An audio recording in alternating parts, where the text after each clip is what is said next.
Welcome to our IDT Roundtable Fall Series. And today we're going to start with Video 101. Tim Seley, he's our Electronic Media Coordinator from the Office of Media Education. And we have Bryan Vandiviere.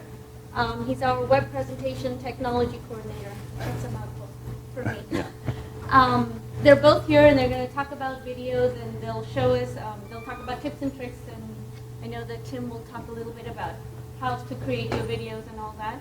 And then we'll wrap it up in the end. Bryan has some tools that he wants to show and share with the group today. So, and then we have a couple of flyers that switch all in at the back. If you haven't collected those are for the upcoming presentations. We have one in October and we have one in November. So if you haven't grabbed one of these, please do. And without further ado, I'll let Tim and Bryan start. All right. Like Shasti was saying, my name is Tim Seley, Electronic Media Coordinator. And this is Video 101. So if you have experience doing video or you use like Final Cut Pro or more advanced equipment, this might not be the session for you. This is pretty basic. If you haven't done video before, we're going to try to cover everything for you. So, and we will have a question and answer session afterwards. So if you have more technical questions, we can field those. So anyway, first question, why do we even do video in the classroom?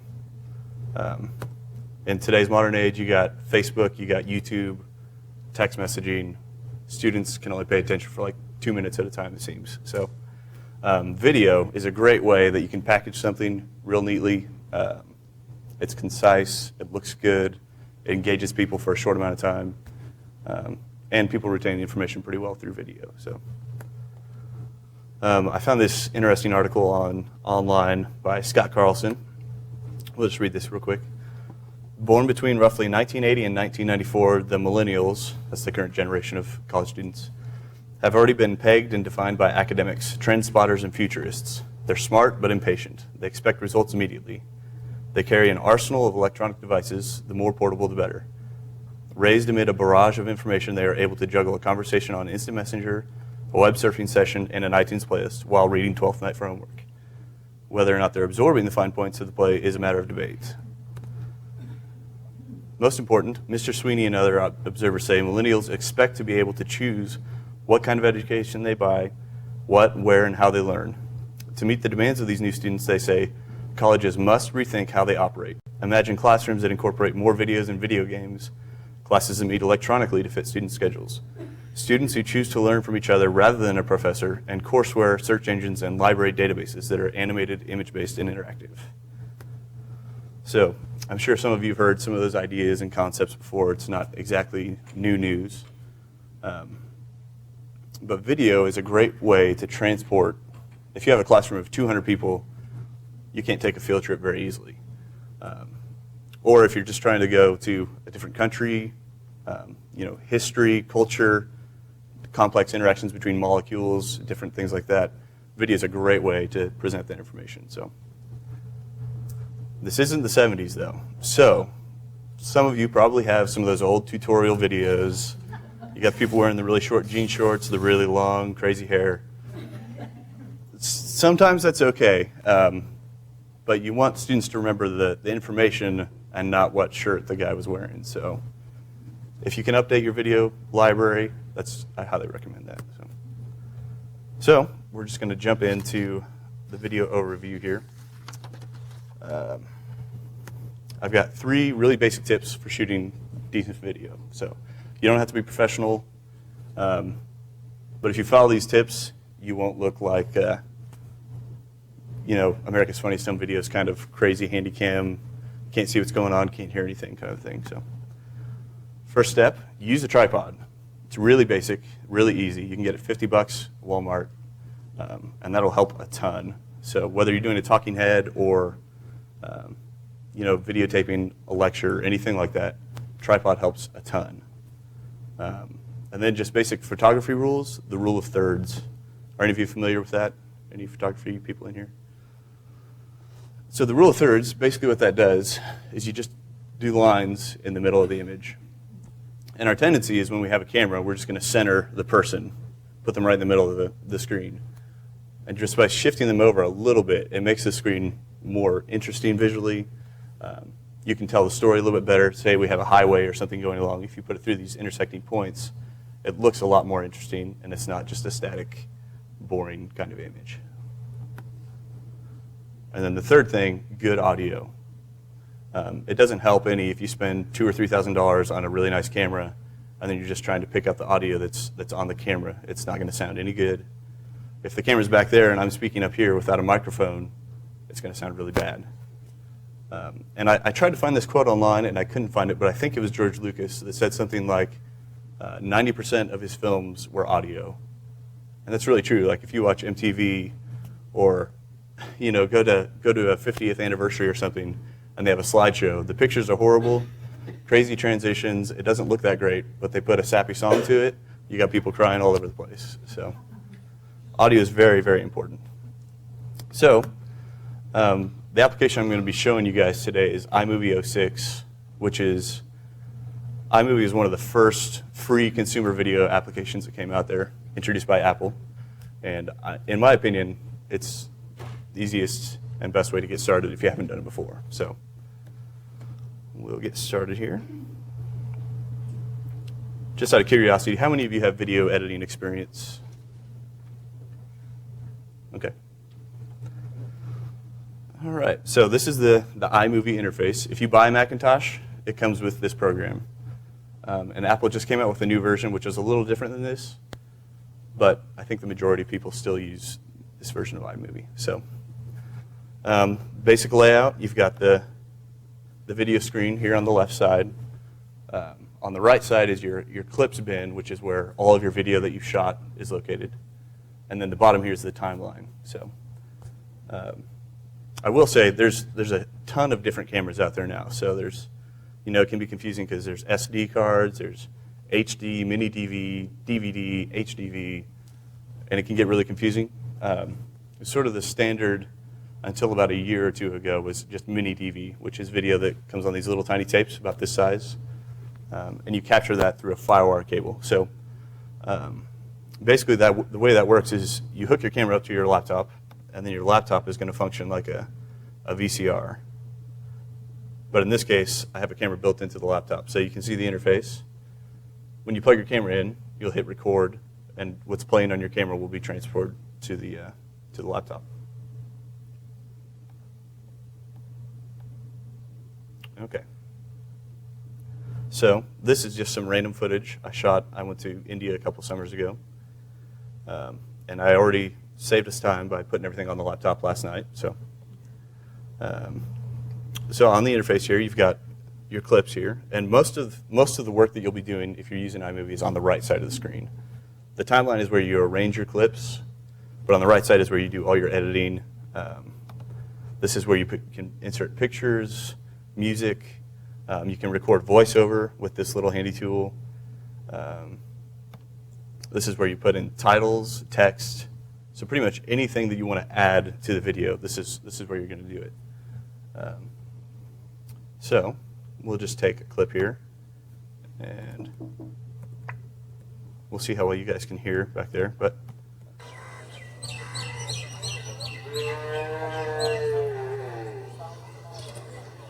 so it's really not that interesting. This is the Ganges River, so there's cattle roaming around. If any of you have been to India or are familiar with it, there's cattle everywhere. So there's a couple different options when you're using iMovie. The standard video editor type of format is a timeline-based editing. So what that means is if you take a clip, like this clip here that's 30 seconds long, and you drag it down here, it's going to show the clip that matches the length of time. So if I take this other clip and want to add it, and it's only 8 seconds, you can see that it's a much shorter clip. So the size of the image corresponds with how long the clip is, which is kind of useful if you have like a 2-hour lecture and then you've got a little 5-minute video you want to insert, something like that. The other method, which is a little more simple for people to use, is the storyboard method, which is just the same as when you see people storyboarding movies like Pixar. They have little images that represent entire scenes. So each of these clips could be a different length, but it's an easy way to rearrange the order of your film. So we'll just drag a few random clips down here into the timeline.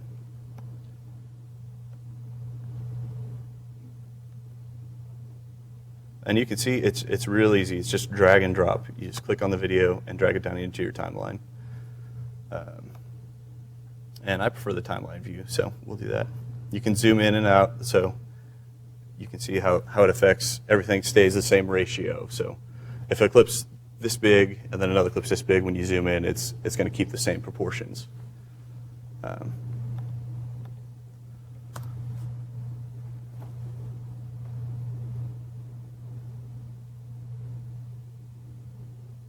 So you can see it's real simple to just rearrange clips, put them down there. And over here, you can see these are your basic audio tracks. There's not a whole lot of audio options for iMovie. And if any of you have questions or you're confused by something I say, feel free to interrupt also. So right now the audio track's muted, so we can unmute that. It's kind of hard to see right down in the middle. You can hear everything. There's some buildings down there, way down there. That's a big courthouse. And I don't really like having that guy talk over the video. So if we want to get rid of that, we can go up to here and click on View, and you can show the volume levels. So what this does is it creates this rubber band here, which is sort of a graphical representation of your volume level. So if you're familiar with like an audio mixer or something like that, where you have faders that move up and down, this is sort of at average listening. So you can raise this or lower this, and it's it just represents it graphically. So here you can see that it's creating a little bit of a fade for me. So it's kind of a nice way to transition.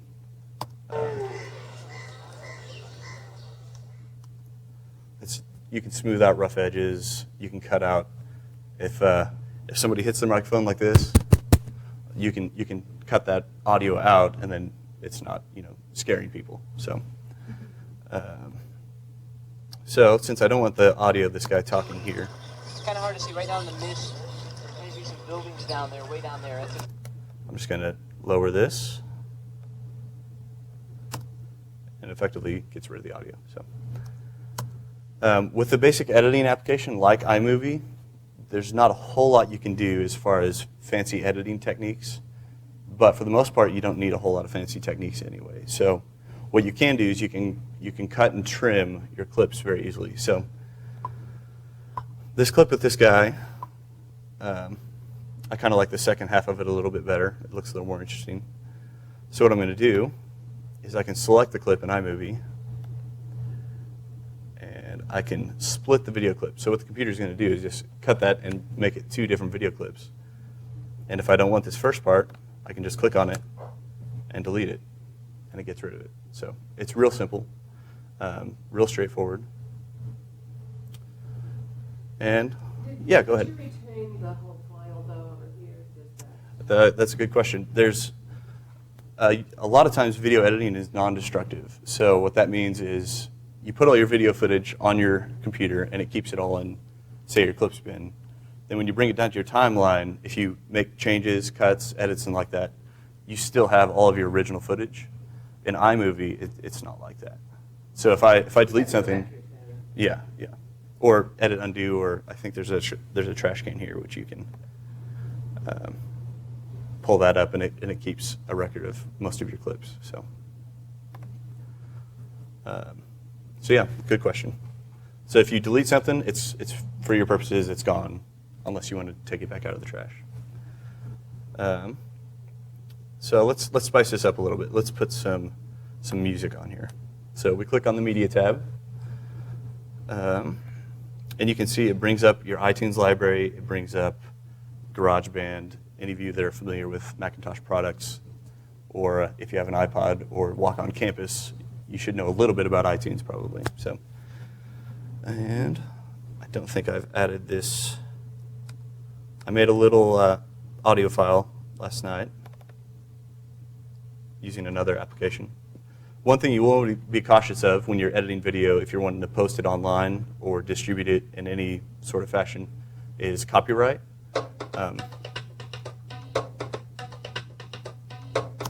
So that's just a really basic drum loop that I put together. Let's see here.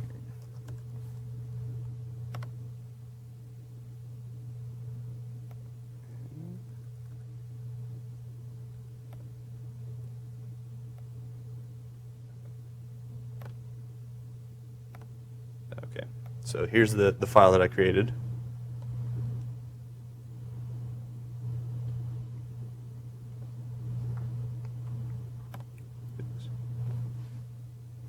I think. Actually, maybe not. Give me just a second here. Yeah. And it's possible it hasn't refreshed since I just added it. So let's see if we can just click and drag down here. Yeah. The nice thing about Macintoshes is you can usually click and drag just about everything. So I just added a little bit of music here to this video. We'll trim it down a little bit.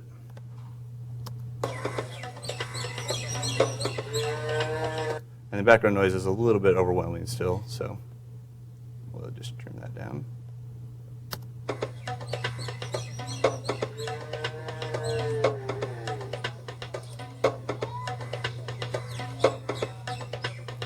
And things like this, if you're, say you're doing a music video or you're putting anything to music, just cut to the beat. So you can just kind of tap your foot along with the music. And if you cut to the beat, it'll make it look much more professional than if you're just randomly putting clips together. So,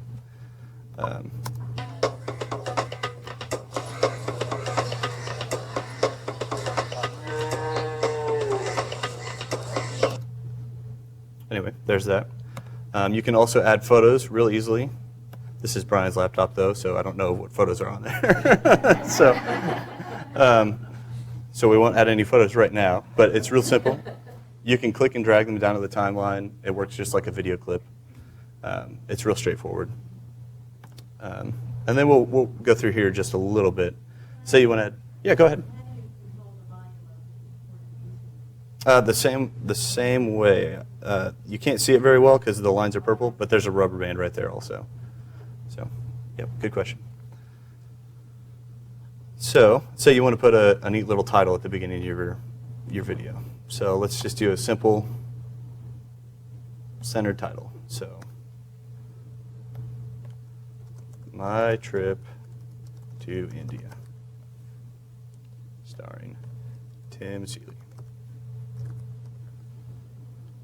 Okay, so now we just click add, and that places that title at wherever the playhead is. The playhead is this little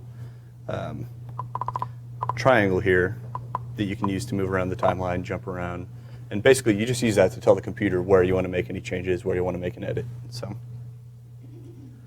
now we've got our neat little title.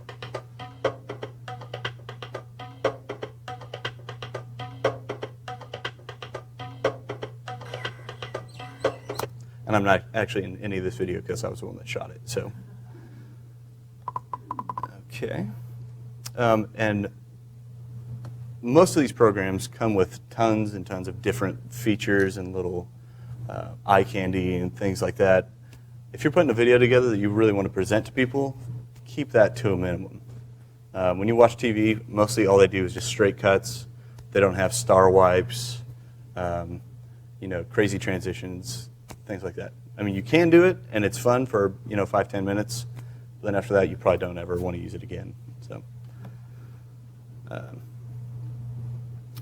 there might be some occasion you might need to use some of these, but if you want to be taken seriously, don't. Just don't use them. And iMovie even comes with things like electricity and earthquake. It's like, okay, that's neat. I don't know why I would ever want to use that for anything, educational or otherwise. So, although there are a few handy things in here, you can adjust the colors of a clip. So if we want to make it black and white, you can change the hue. This isn't a very good clip though because there's no color to it. I'll do this one. So you can see it's changing the colors of the video. And then also, this is where you can brighten up dark images. So in a room like this, the video of me is probably going to be pretty dark. So you could come in here and brighten it up quite a bit. So it will affect the quality of your video a little bit, but if you can't see it anyway, then what's the point of having it? So, and then again, there's audio effects, and you can EQ things. If there's a really loud hum, like an air conditioner or something like that, you can use this to try to get rid of that sound. It probably won't work real effectively, but you can do some real basic stuff with it. So, and then we'll say, hypothetically speaking, I'm done with my video and I want to put it on a DVD. That's what the chapter section is for. You put the playhead where you need it, and you can add a marker. And then when you open up iDVD, it will import those chapter markers too. So then when you burn your DVD and watch it, you don't have to scan through the whole thing. You can jump ahead chapter at a time, just like a movie. So, and then for a lot of us, there's what we want to do is export to the web or show things to family members, email, things like that. And things can get kind of confusing. iMovie makes it pretty easy. If you go up to the Share tab there, you can tell it how you want to share it. So say you want to send it in an email, if you want to burn it on a DVD, put it on an iPod, it'll set all those settings for you so you don't have to mess with any of it. And then you can export it like this and upload it to YouTube or MySpace or any of those trendy websites that are so horrible. So, and I think that's about it for just a general run through. Do any of you have any questions pertaining to anything that we've covered so far? Yeah, go ahead, Charlene. So how do you determine that a video is made well, like in terms of sequencing or styling and that sort of thing? Yeah, sure. There's rules, like the rule of thirds for a good-looking image, and you can break those rules and it will look good. But you have to know what you're doing if you're going to do that. So keep it concise. Make sure that everything is intelligible. So if you're recording a lecture or something like that, if you can't hear the speaker, or if there's a lot of background noise, which I've seen a lot of online lectures like that, it's really painful to listen to. It makes you really tired, and you can't pay attention. So keep it concise. The one thing you want to think of is, what's the purpose of this video? Why am I making this video? And then when you're done, you can kind of go back and evaluate, does this video accomplish what I wanted it to do? So, this video, I want to show my friends my trip to India. So it's pretty straightforward. It's kind of like a slideshow, really, only it's with video. But I think if you use that one question, what's the purpose of this video? That's a good guideline for the outcome. And you need to be a little bit ruthless sometime. If you're trying to get real creative and you spend a lot of time doing this, trying to organize this one shot or trying to organize this group of people, but if it doesn't work, it doesn't work, and you just gotta get rid of it. So that's a real general overview.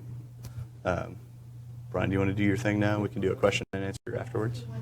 Yeah, sure.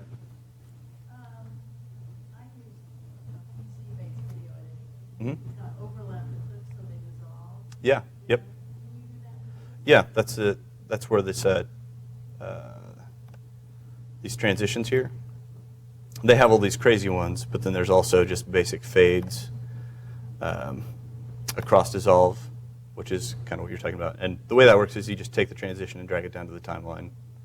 But do you not recommend that? It depends on what you're doing. It smooths out rough edges, so it can kind of, like if you're doing a slideshow or a video for a family or something like that, it kind of makes everything kind of smooth and flowing. So if you've got like a slow song, you might want to do everything in slow motion and things like that. And it works pretty well. But when you watch TV, they hardly ever do that kind of thing. They might do some, if you're watching sports or something, they might do some crazy wipes and things like that. But most of the time, it's just cuts. So, Go ahead, Sheldon.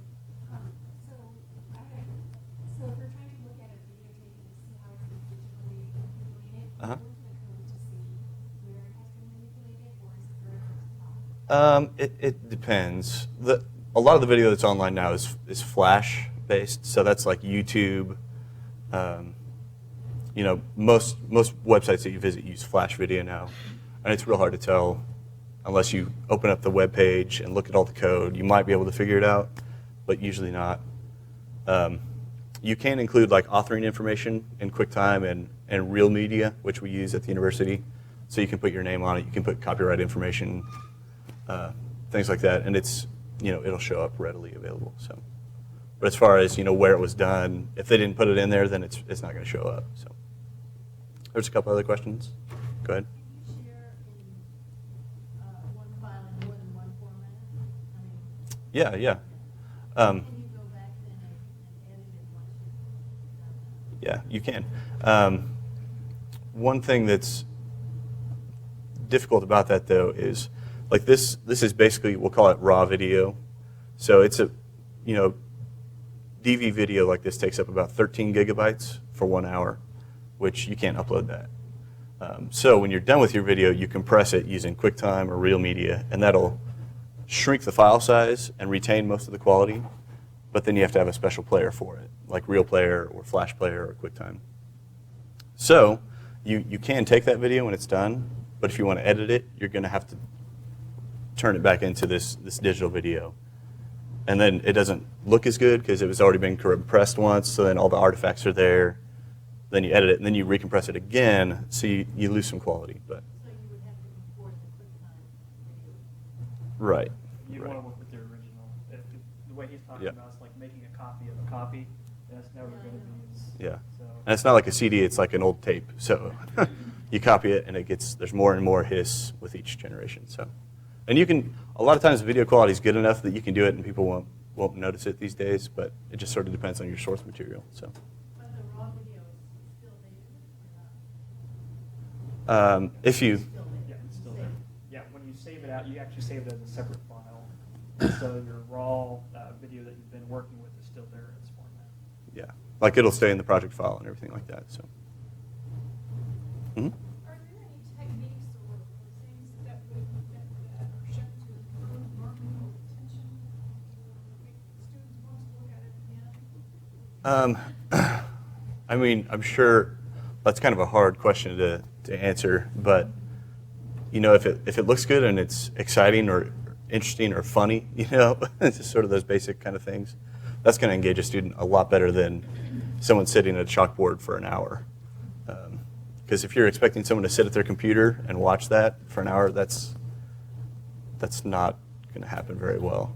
Unless it's something really interesting to that individual, they can do it, but it's hard to pay attention that long. So Through my research, if the person watching the video, especially in a lecture setting, can relate to you as a person by watching you online, your odds are better of keeping their attention. Just because they have more of a relationship. You're a real person. So if you're stumbling around or if you knock something over on the podium and you keep that in there, they can say, yes, this is more like I was actually sitting in the classroom.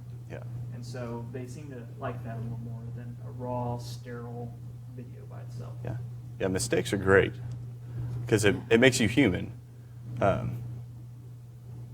A lot of times, at the beginning of class, if you want to bring some home video, that's a great way to introduce yourself to your classroom. Depending on your teaching style, if you want them to know you or not, you can show your dog, you can show your husband or wife, kids, anything like that. And it's a great way to make you, it sort of brings down these barriers pretty quickly. Because it's like, oh, you're not just a talking head, you're a person kind of thing. So, other questions?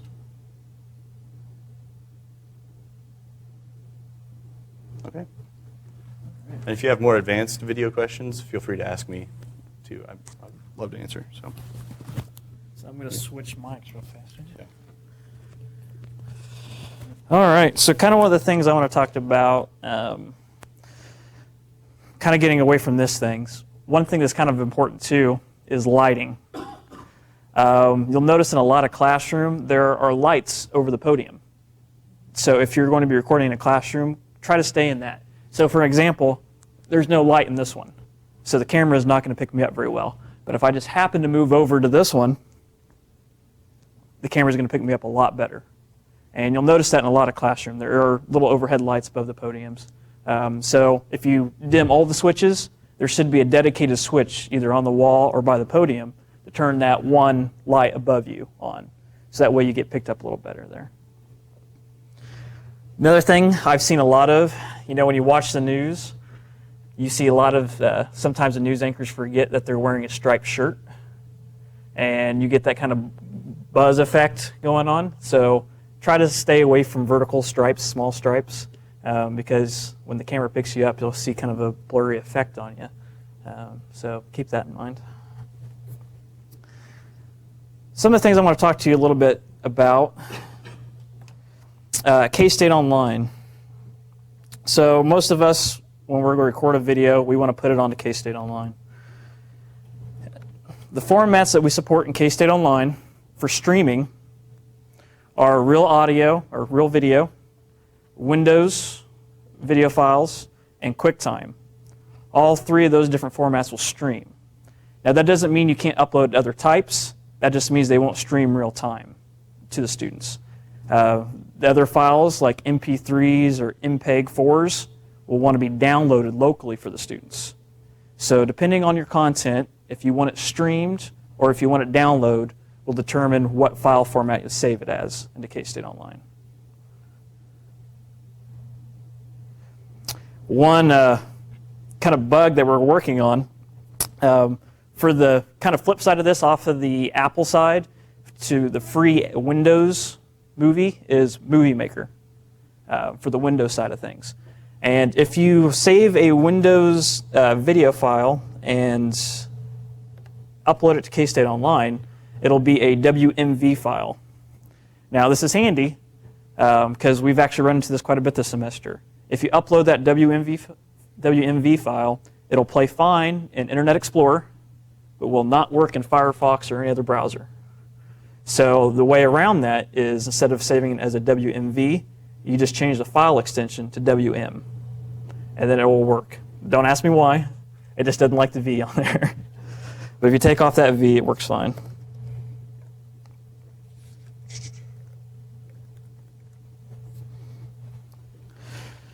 So we hit on some Flash stuff today about YouTube, different things like that. Did you know you can actually embed those Flash videos into your course? So let's take a look. I got too many courses here. We go to this one.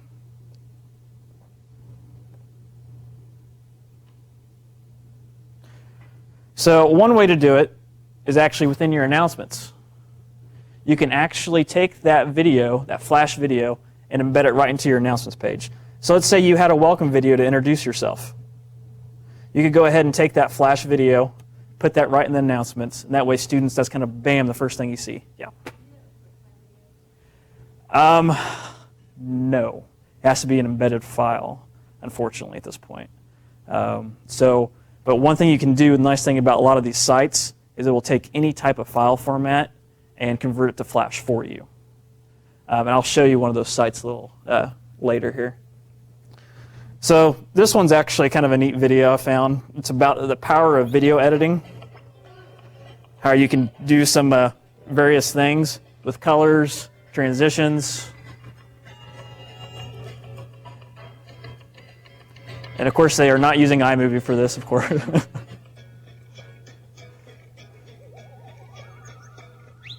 So how you can actually change colors with the same video feed.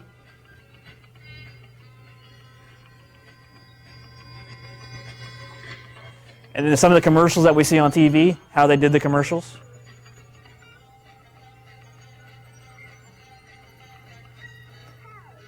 This one, they saw the mat that the guy was tripping on.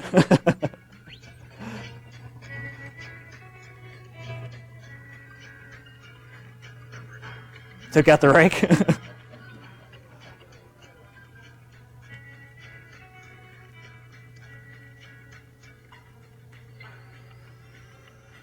So taking a bunch of different footage and combining them into one new footage.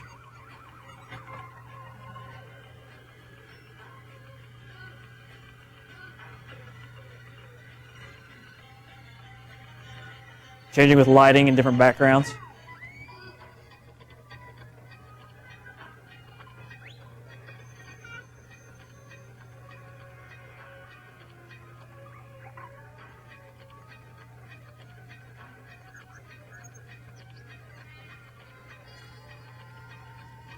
So that gives you kind of an idea of some of the power of video.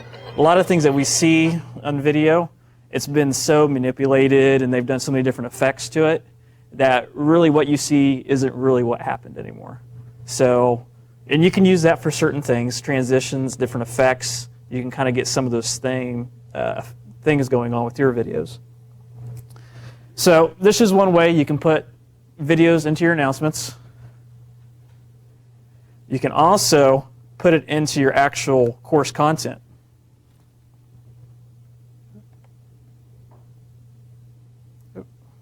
Well, I think I unpublished it. Why would I have done that?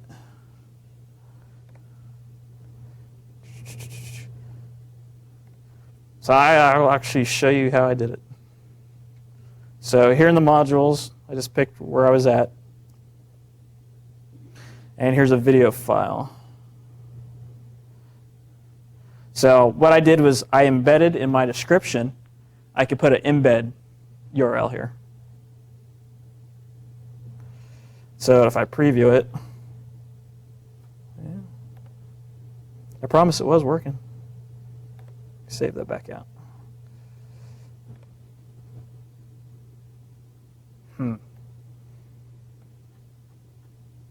Of course, technology, you gotta love it. So, in theory, oh, there it goes. Okay, I was just too impatient. So now I have my Flash video here. And what I did in the actual URL link, actually put the raw file. So if students didn't have the actual player, they could just click on this link and it will start downloading the file, the video file. So that way you kind of get them both, hit them both times in case I do have problems. But with this particular one, and this is a lighting situation, I recorded this off my laptop in a hotel room in San Francisco, and so I really couldn't control the lighting. That's why it's a little yellow tint. But do this.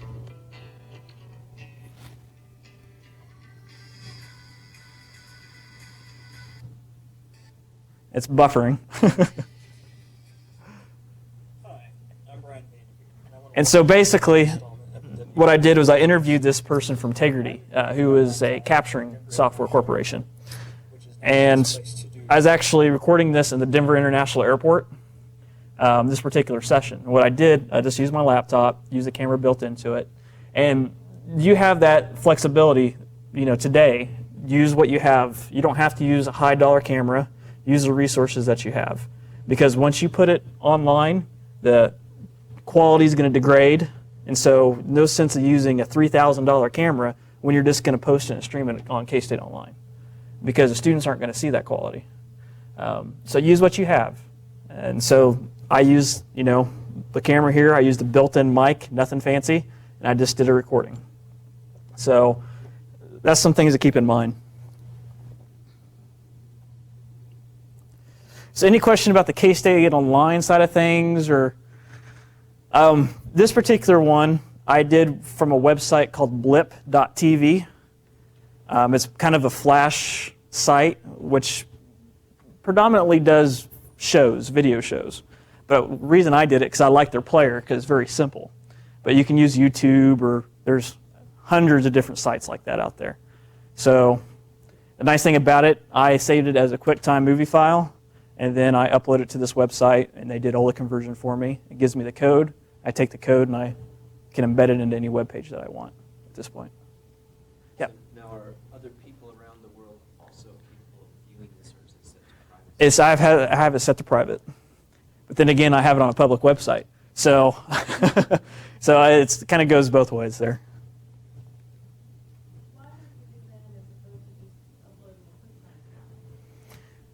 What I like about this is that it's embedded into the course. The students aren't having an external player pop up.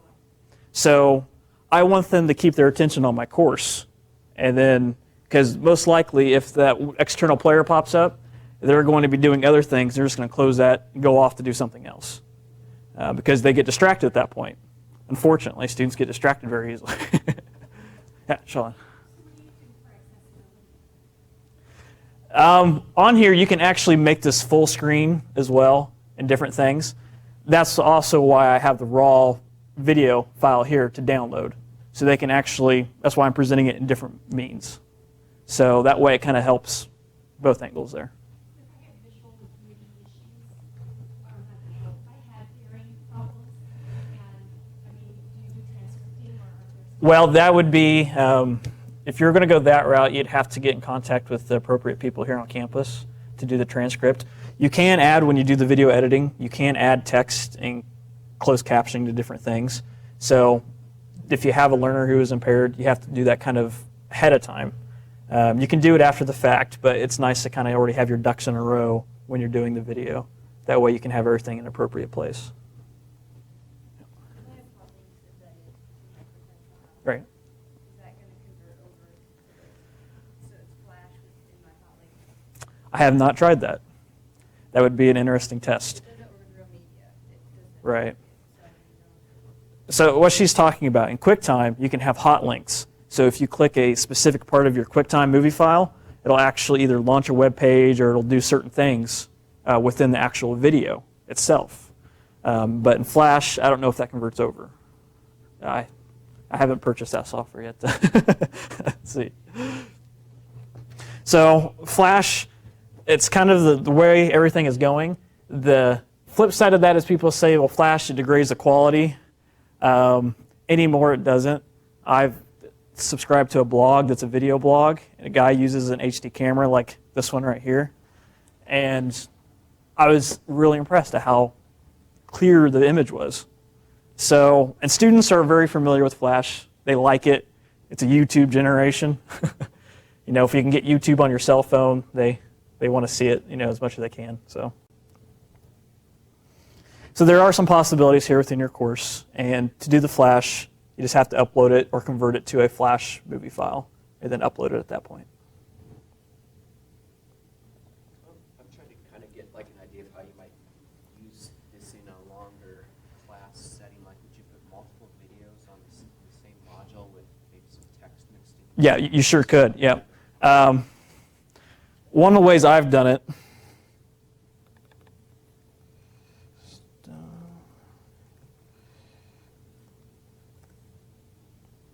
I have a WPS blog, a video blog, and I have everything ranging from help things for how to do certain things with software to I have the interview here. So this is kind of however you organize your content, but you could do the exact same thing within the course. So yeah, so here's my blog if anybody wants to kind of check it out. Basically, this place is a thing where we'll be talking about different capturing processes, podcasting techniques.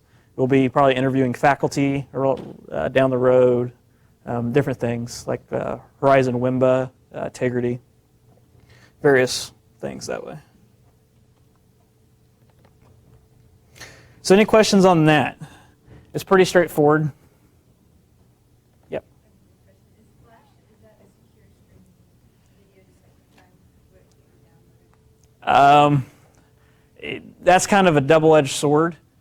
Like anything else, video, if they want to capture it, they can. In this day, I can do I have a program that allows me to capture anything on my computer screen. Right. And So so is it still streaming or just the internet comes and you see it and it goes right back? Flash will actually download locally. It's very hard to find. It's buried pretty far, but if they know what to do, they can actually have a software that can capture it as it comes in.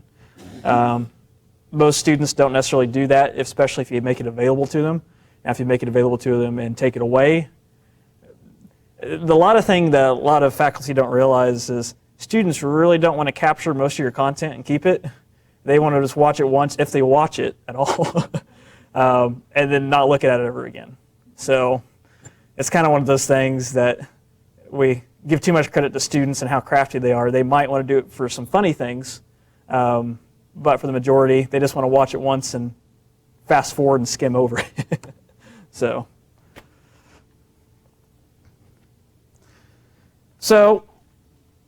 I want to give enough time for question and answers and stuff at the end, but I wanted to show a couple of gadgets that might help you. Anybody guess what this is?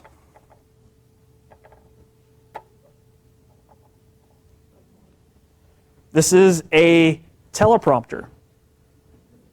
So I get a lot of faculty asking me, I do my video recording, I look at it, my notes are over here on my screen, I'm not looking at the camera, and so it's one of these things, back and forth. So what can I do to do that besides taping my outline to the camera while I'm actually recording? This is just a $30 little device. I wish I would have invented it because it's very simple. Basically, you have a mirror on the bottom and a transparent mirror at the top. So this particular one will actually set over top of my laptop with the camera built in. So now I could actually see if I can do this without breaking a lot of things. I'm sorry? It's called Eye. Yep, and their website. So basically it looks like this, and you can actually see, you put your text in the corresponding part on your desktop, and then it will show up here where your camera would be. So this is just a really quick, easy way to make it so you're looking at the camera when you're doing your recording. And they make it so you can actually set it on external cameras as well. So these fold out, you set it on, and it's really simple. I would recommend they have two versions, and I actually bought both versions because I didn't know the difference at the time. But they make a laptop version for this and an external. The only thing different between the two is these little grooves cut out on the side. Now, what they don't tell you is it comes with the grooves already in place, so it can work as both. But they're trying to sell you two different products. Just buy the webcam one for the laptop, because it already comes with everything that you need. So that's just kind of a handy little device, makes your videos a little more professional. Just kind of a neat idea. I know some of you have seen this, but for those of you who haven't, any idea what this little box is? It says iRecord on it. For the most part, yes. Don't let the iRecord fool you. Everybody's using the buzzwords anymore. Basically what this does is it takes a video feed, real time, and it converts it to an MPEG-4 file that is stored on some type of USB device. So let's say I have a class that I want to have a video blog or podcast of my course, but I don't want to do the editing, or I'm a little afraid of the editing, I don't want to spend the time. So what I do, wrong jump drive. Very simple. Turn it on, power button, comes on red. Take my thumb drive, pop that in there. And the light will change here in a second. So what we're envisioning for this is in our tech classrooms, where we have the cameras built into the rooms. So it'll go green here in a second, but it will record to any USB device. So it could be a thumb drive, a iPod, a telephone, a PSP portable. Use your imagination. Any USB device it can really go to. So once it's green, let me turn on my camera real fast.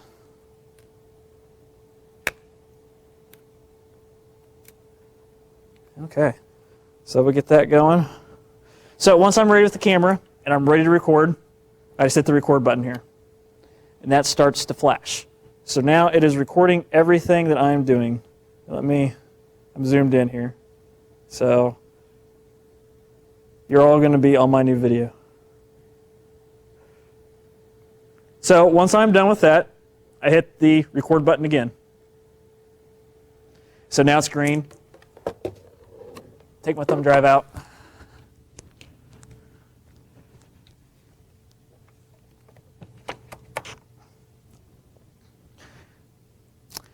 Now, so I'm back in my office, out of the classroom.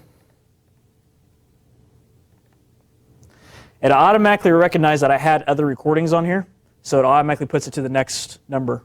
So I'm going to go the one I just did.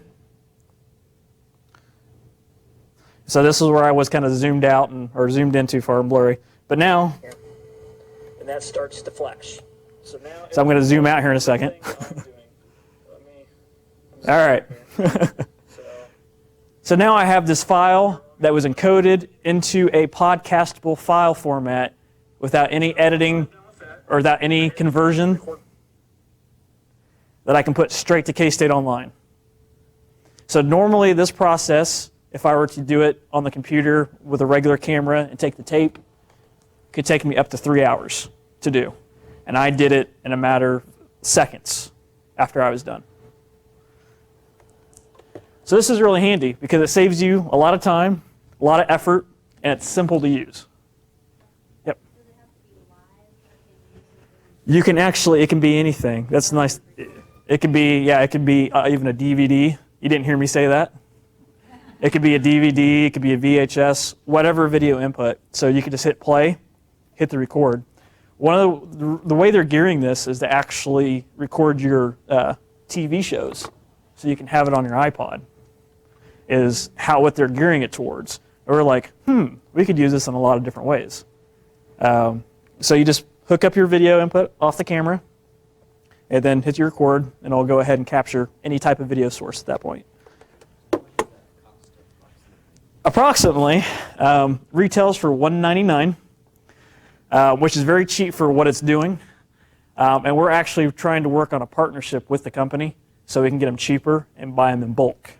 A lot of departments are already looking at buying these, and so we're really excited about this product. Yep, Tria.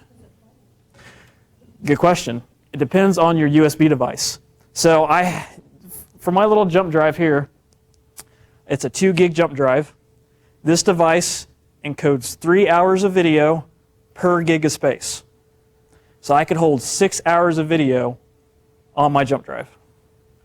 And if you're talking more than that, and you don't take a break, I'm sorry. Surely you're not going to make that, And 2 gigs, a jump drive, $25 now, $25, $30. That's a lot of video. So, yep. Yes, it is. Or S-video. It will do S-video. And it's smart enough to realize it'll pick up whatever source. So if I had 2 sources of the same, it'll automatically go to S-video because S-video is a nicer quality. So it's smart enough to realize which input's coming in. Yeah, it is true stereo. Yep, because if I were to play it again here, you'd see the 2 stereo. Well, let me get back to the audio. You see the 2 stereo. So what does this look like in a classroom? Yes, it's neat and handy on this little camera. I actually did this in a classroom at Kedzie 106. This is the cameras built into the room.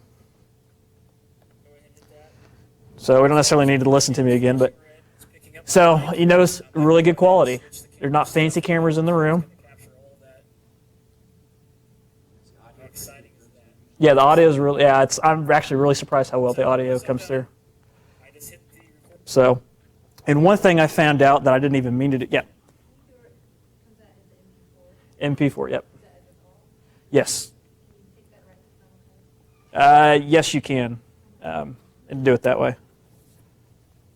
One thing I was hooking it up. Nice thing about this, it literally takes like a minute to hook up because it's cables that are color coded.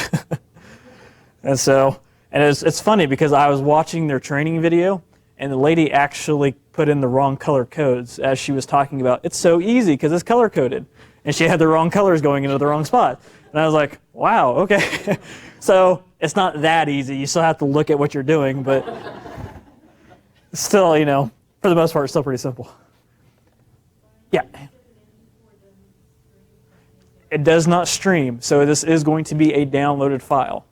So what I recommend, and the nice thing about the K-State Online with the RSS feeds, you could turn on an RSS feed, students could subscribe to it, and they automatically get that. And one thing I wanted to show you that most of you haven't seen, they can put it on their iPod, iPhone, whatever they want, and then watch that locally. So if anybody, I know there's not many around, so this is my demo iPhone. So if you want to play with it after the fact, just let me know. I'm going to have it set up here. Just don't take off with it. But this is for to look at. But it is locally, so they can subscribe to the RSS and every time you upload and have that there locally on their computer. So it's pretty handy for the students that way. So what I did as I was doing the one in the classroom there, I took out actually the wrong video feed to begin with. You know, a lot of those had little Crestron touch panels in some of the tech classrooms. I took that feed out on accident and didn't even realize it, but it was recording everything I was doing on that computer. And you'll see my mouse move around here. And I didn't even realize it. That's one of those things I was thinking, what different ways could we use it? And I accidentally found an additional way by plugging in the wrong cable. So that's iRecord. We're pretty excited about it. We're hoping to have some available at the ITAC at the MDC as well, that you can actually check out a camera and the device together and then just plug it in. So, and for what it's doing, it's very cheap for what it's actually doing for you and simple to use.